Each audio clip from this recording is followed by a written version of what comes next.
of 2022. Well, I was back in the office after the intensive March for Life and Walk for Life, and of course that meant a lot of catching up, unpacking first of all, meeting with various staff people, delivering papers to those to whom they had to be delivered, and following up on interactions we had during those days in DC and San Francisco. So I did a lot of that in the morning with early staff meetings, administrative meetings, our 8:30 staff briefing.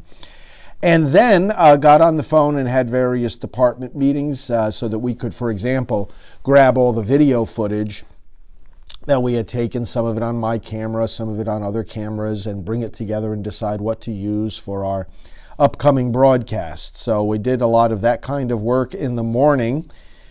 At 11:15, I was interviewed by a state senator, Jason Rapert from Arkansas, and we did that interview in the studio, about a 30-minute interview. And then as soon as that was done, I interviewed someone for one of our programs, Father Joseph Howard, priest from Louisiana. We did that interview, and that took us up to 12:30, had a quick lunch, left at 1 o'clock, to go have a follow-up visit with my cardiologist. Everything is great. It's been 8 months since my surgery, and I've been doing just fantastic and no restrictions whatsoever. He was very happy with how everything was going. In the car, I had phone calls going and coming back to the office with various staff members, for example, with our travel department, talking about February trips that I'm making, one to California, one to Ohio, one to Orlando, various different plans underway, and I checked in with our travel department to see how those plans were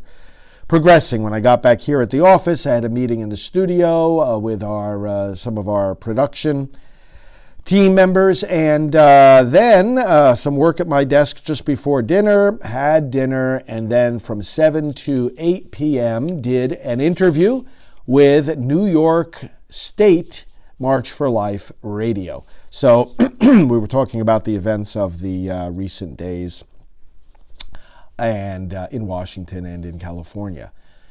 After that, just did some quiet work before going to bed, and that was the day on Monday, January the 24th of 2022. Thanks so much for listening to these daily diaries. I believe in accountability and transparency. We who are leaders need to be able to tell you how we're leading, what we're doing, how we're spending the precious time and resources that God gives us to do this work, and that you give us. Thanks for your support.